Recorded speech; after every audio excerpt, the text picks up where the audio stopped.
तब कथमृतं तप्तजीवनं कविभिरीरितं कल्मषापहं श्रवणमंगलं श्रीमदाततं भुवि गृह्णन्ति ये भूरिदा जनाः। শ্রী শ্রী রামকৃষ্ণ কথামৃত।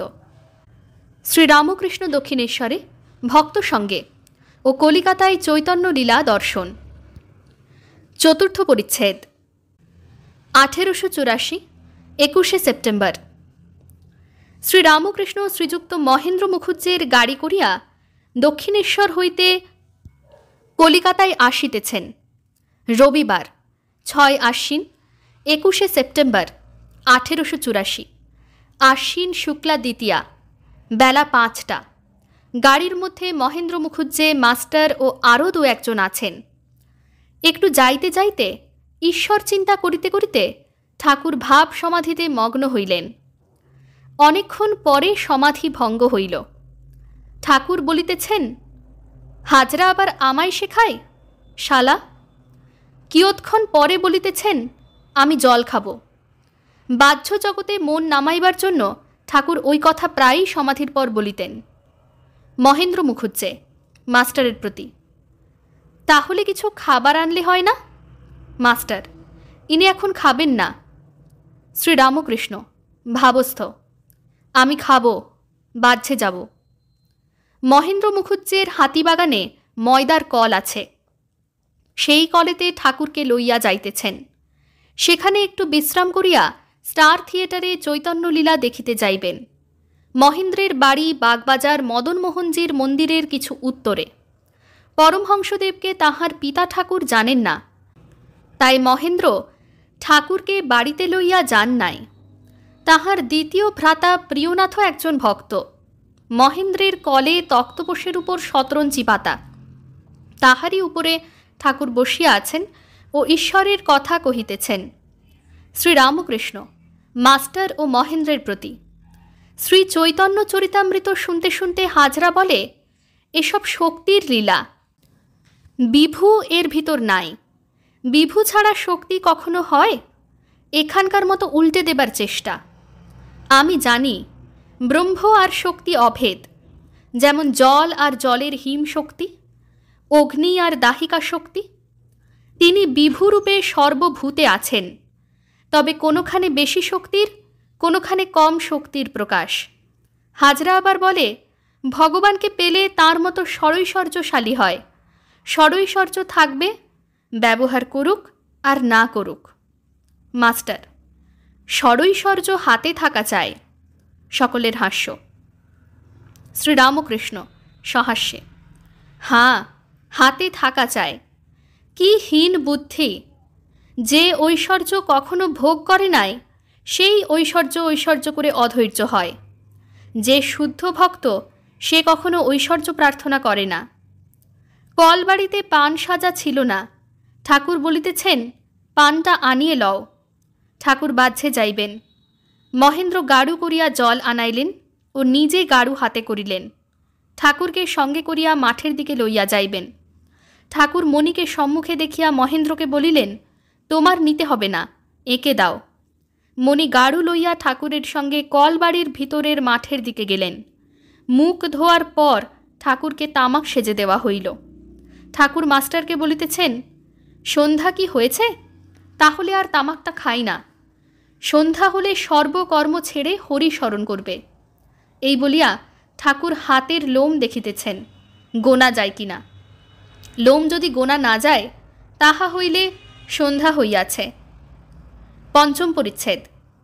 ঠাকুরের গাড়ি বিডন স্ট্রিটে স্টার থিয়েটারের সম্মুখে আসিয়া উপস্থিত। রাত প্রায় 8:30। সঙ্গে মাস্টার, বাবুরাম, মহেন্দ্র মুখুজ্জে ও আরও দু একটি ভক্ত। টিকিট কিনিবার বন্দোবস্ত হইতেছে। নাট্যালয়ের ম্যানেজার শ্রীযুক্ত গিরিশ ঘোষ কয়েকজন কর্মচারী সঙ্গে ঠাকুরের গাড়ির কাছে আসিয়াছেন। অভিবাদন করিয়া তাহাকে সাদরে উপরে লইয়া গেলেন। গিরিশ পরমহংসদেবের নাম শুনিয়াছেন। তিনি চৈতন্যলীলা অভিনয় দর্শন করিতে আসিয়াছেন শুনিয়া পরম আহ্লাদিত হইয়াছেন। ঠাকুরকে দক্ষিণ পশ্চিমের বক্সে বসানো হইল। ঠাকুরের পার্শ্বে মাস্টার বসিলেন, পশ্চাতে বাবুরাম, আরও দু একটি ভক্ত। নাট্যালয় আলোকাকীর্ণ, নিচে অনেক লোক। ঠাকুরের বাম দিকে ড্রপসিন দেখা যাইতেছে। অনেকগুলি বক্সে লোক হইয়াছে। এক একজন বেহারা নিযুক্ত বক্সের পশ্চাতে দাঁড়াইয়া হাওয়া করিতেছে। ঠাকুরকে হাওয়া করিতে গিরিশ বেহারা নিযুক্ত করিয়া গেলেন। ঠাকুর নাট্যালয় দেখিয়া বালকের ন্যায় আনন্দিত হইয়াছেন। শ্রীরামকৃষ্ণ মাস্টারের প্রতি সহাস্যে, বাহ, এখানে বেশ, এসে বেশ হলো। অনেক লোক একসঙ্গে হলে উদ্দীপন হয়, তখন ঠিক দেখতে পায় তিনিই সব হয়েছেন। মাস্টার, আজ্ঞা হাঁ। শ্রীরামকৃষ্ণ, এখানে কত নেবে? মাস্টার, আজ্ঞা কিছু নেবে না, আপনি এসেছেন, ওদের খুব আহ্লাদ। শ্রীরামকৃষ্ণ, সব মার মাহাত্ম্য। ড্রপসিন উঠিয়া গেল। এককালে দর্শকবৃন্দের দৃষ্টি রঙ্গমঞ্চের উপর পড়িল। প্রথমে পাপ আর ছয় রিপুর সভা, তারপর বনপথে বিবেক, বৈরাগ্য ও ভক্তির কথাবার্তা। ভক্তি বলিতেছেন, গৌরাঙ্গ নদিয়ায় জন্মগ্রহণ করিয়াছেন, তাই বিদ্যাধরীগণ আর মুনি ঋষিগণ ছদ্মবেশে দর্শন করিতে আসিতেছেন। ধন্য ধরা নদিয়ায় এলো গোরা, দেখো দেখো না বিমানে বিদ্যাধরীগণে আসিতেছে হরি দর্শনে। দেখো প্রেমানন্দে হইয়া বিভোল মুনি ঋষি আসিছে সকল। বিদ্যাধরীগণ আর মুনি ঋষিরা গৌরাঙ্গকে ভগবানের অবতার জ্ঞানে স্তব করিতেছেন। ঠাকুর শ্রীরামকৃষ্ণ তাহাদের দেখিয়া ভাবে বিভোর হইতেছেন। মাস্টারকে বলিতেছেন, আহা কেমন দেখো। বিদ্যাধরীগণ ও মুনি ঋষিগণ গান করিয়া স্তব করিতেছেন। পুরুষগণ, কেশব কুরু করুণা দিনে কুঞ্জ কাননচারী। স্ত্রীগণ, মাধব মনমোহন মোহন মুরলীধারী। সকলে হরি বল, হরি বল, হরি বল মন আমার।